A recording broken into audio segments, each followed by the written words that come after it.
Good evening, everyone. We're joined here with Kevin Carlock. Kevin, you finished runner-up once again in the second CPS event of the year with a good round of 73, falling Thank you. to Derrick on the last hole by a couple shots. Yeah. Kind of take us through your round. What was working, what wasn't? How did you play? Any highlights or mishaps?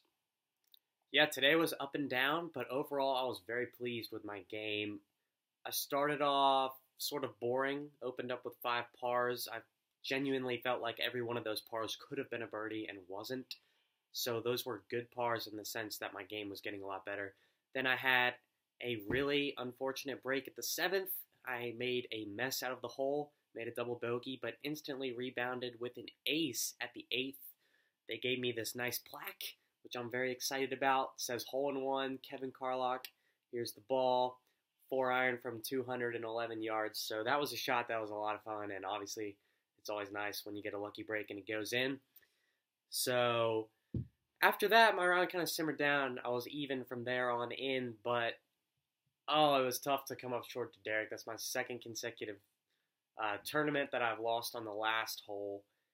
And honestly, I think he was pretty surprised that he won because, A, he felt me breathing down his neck. I was making a charge late in the day like I like to do, and I was in position. I just couldn't get anything to drop. As Sam Elliott famously said, Kevin's putter has been cold as a Yeti, eating frozen spaghetti. And he is absolutely right. I need to get my putter going before my scores are going to come down. But overall, I was very pleased with how everything was going. I was bombing the ball.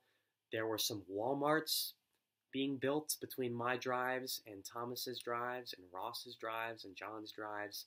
The distance was great. Do you have any comments on Thomas Mays' round today?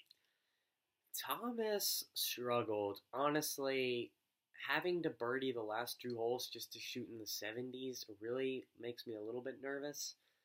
But more than that, his attitude was really poor. He was acting like a grumpy, gloomy, frustrated, warped old man, sort of like Potter from the movie It's a Wonderful Life is kind of what I envisioned him as being. And I really think that he needs to check his attitude. He needs to check his heart because we do not tolerate poor attitudes in the championship. We're just out here having fun. And for Thomas to just sort of storm off like that, it really dampened the playing atmosphere today.